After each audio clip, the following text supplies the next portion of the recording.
আসসালামু আলাইকুম everyone, welcome to shortcut.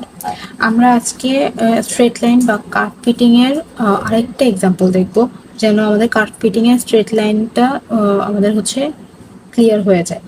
তো এখানে দেখেন আমি একটা এক্সাম্পল লিখে নিচ্ছি, যেখানে আপনাকে বলে দেওয়া হয়েছে যে find the best fit values of a and b. মানে সব থেকে ভালো কোন পয়েন্টে যাওয়ার পরে এ আর বি এর মানটা বেশি ফিট হবে এই ইকুয়েশনটাতে। ঠিক আছে, তো আমাদেরকে দেখেন একটা লিনিয়ার ইকুয়েশন অলরেডি তারা দিয়ে দিতে, তাই না? তো জাস্ট আমরা এটার উপর এখন কাজ করব। তো আমরা সূত্র কি জানতাম স্ট্রেট লাইনের জন্য? আমাদের স্ট্রেট লাইনের ইকুয়েশন কি ছিল? স্ট্রেট লাইনের ইকুয়েশনটাই তো এরকম ছিল, তাই না? Y equal to a plus b x. এটা আমাদের কিসের কিসের equation? Straight line or linear equation, right? তো এখান থেকে আমাদেরকে কি করতে হবে, এ আর বি এর জন্য দুইটা ইকুয়েশন বের করে নিতে হবে। যে ইকুয়েশনে আমরা মানগুলো বসিয়ে এ আর বি এর মান বের করতে পারি, তাই না? তো এগুলোকে আমরা কি বলছি? Normal equation. তো এখানে নর্মাল ইকুয়েশন কি করতে হবে? প্রথমে এটা দুপাশেই আমাদের প্রথমে সামেশন দিয়ে দিতে হবে। যেহেতু এ কনস্ট্যান্ট, বিও কনস্ট্যান্ট, তো কনস্ট্যান্টের সামনে সামেশন হবে না, এখানে হয় এন। কেন এন হয় তা আমি আপনাদেরকে পূর্বের ভিডিওতে এক্সপ্লেন করছি, তাই এখন আর এক্সপ্লেন করলাম না। আর বি এর সাথে যেহেতু এক্স ইন্টুতে আছে, তাহলে এটা এখন আর কনস্ট্যান্টে নাই। ঠিক আছে, তো এখানে আমরা কি লিখবো? B summation x. আচ্ছা, তারপর এটাতে কি করবো? বাস দুপাশেই এবার আমরা এক্স গুণ করে দিব। তো আচ্ছা, এখানে আমরা এটা দিয়ে দিই 1 নাম্বার ইকুয়েশন, এটা আমরা দিয়ে দিই 2 নাম্বার ইকুয়েশন। আর এখন আমরা কি করবো? দুপাশে এক্স মাল্টিপল করবো, মাল্টিপল এক্স। কি করবো? X y. এখানে আমরা কি পাই? যখন এ এর সাথে এক্স গুণ হয় তখন এটা আর কনস্ট্যান্ট থাকে না, তো তখন কি হবে? A summation x plus b summation x square. আচ্ছা, তো এই আমাদের এটা আমাদের নর্মাল ইকুয়েশন। তো আচ্ছা, এখন আমাদের কাছে শুধুমাত্র বক্সে কিসের মান দেওয়া আছে? এক্স আর ওয়াই এর মান দেওয়া আছে, তাই না? কিন্তু আমাদেরকে কিসের মান বের করতে হবে? আমাদেরকে সামেশন ওয়াই এর মান বের করতে হবে, সবগুলো ওয়াই এর যোগফল বের করতে হবে। সামেশন এক্স, সবগুলো এক্স এর যোগফল বের করতে হবে। সামেশন এক্স ওয়াই, সবগুলো এক্স ওয়াই এর মান যোগ করতে হবে। আর কি এক্স স্কোয়ারের মান বের করতে হবে। তো চলুন এগুলোর মানগুলো একটু বের করে নিই। তো আমাদের কাছে কিসের মান দেওয়া আছে?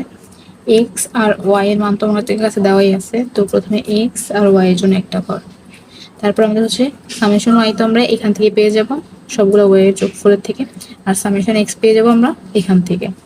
তো এখন বাকি আছে কি? সামেশন এক্স ওয়াই, তাই না? তো আমরা আরেকটা এক্স ওয়াই এর ঘর নিয়ে নেব। আচ্ছা, তো আমরা এখান থেকে কি পাবো? সবগুলো এক্স ওয়াই যোগ করার পর সামেশন এক্স ওয়াইটা পেয়ে যাবো, তাই না? তো আরেকটা কি আছে আমাদের? এটাও পেয়ে গেলাম, এটাও লিখে নিলাম, এটাও লিখলাম, এটাও লিখলাম, এটা তো আছেই। তো এখন আছে কোনটা? X square. তো এখন আমরা এক্স স্কোয়ার, সবগুলো এক্স স্কোয়ার যোগ করার পর আসবে আমাদের কি? Summation x square. ওকে, তো এখন যদি আমরা মানগুলো লিখি, আমাদের এক্স এর মান কি ছিল? 0 1 2,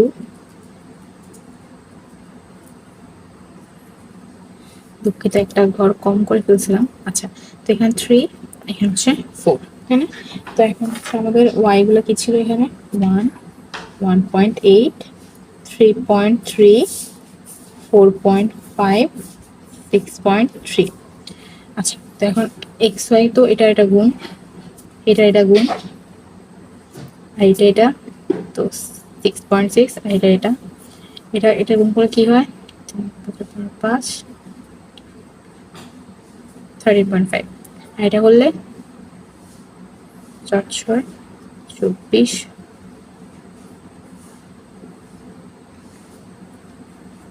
সরি, এটা দিলে হবে আমাদের এখানে আসে কত? 25, তাহলে 25.2। দুঃখিত, আজকে আসলে একটু বেশি কাটাকাটা করে ফেলছি, একেবারে দুঃখিত। তো এখন এক্স এর উপর শুধুমাত্র এখন কি করবে? স্কোয়ার। 0 স্কোয়ার 0 হয়, 1 হয়, 2 2 গুণে 4 হয়, 3 3 9 হয়, 4 4 16। আচ্ছা, এখন যখন এক্স গুলাকে আমরা সামেশন করি তখন আমরা কি পাই? টোটাল এখানে আছে আমাদের 10, আর এখানে আমাদের কি আসে 1, এখানে আছে আমাদের 16.9, আর এক্স ওয়াই জায়গাতে আসে আমাদের 7.1, আর এখানে আসে 30। আচ্ছা, তো এখন আমরা এই যে মানগুলো পেয়ে গেলাম না, সব এই মানগুলোকে আমরা কেন বের করছি, যেন আমরা হচ্ছে এই নর্মাল ইকুয়েশন এগুলো বসাইতে পারি।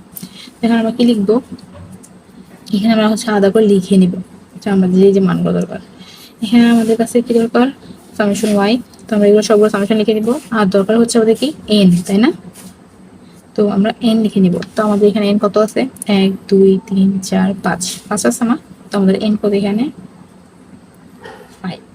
আর summation x 10, summation y 16.9, summation x y 47.1, summation x square 30।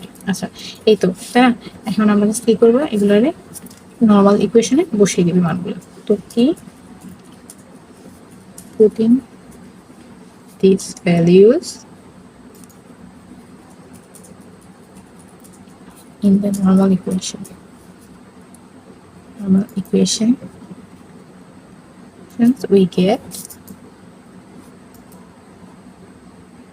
আচ্ছা, আমরা এখান থেকে আমরা কি পাই, এখান থেকে আমরা পাই হচ্ছে, এখান থেকে হচ্ছে আমরা পাই 16.9 equal to 5a plus 10b, cos summation y এর মান হচ্ছে কত 16.9, আর n কত এখানে 5a, আর এখানে হচ্ছে আমাদের সামেশন x কত 10 আর b। এরপর পরের ইকুয়েশনটা বসালে কি পাই, 47.1 10a প্লাস 30b।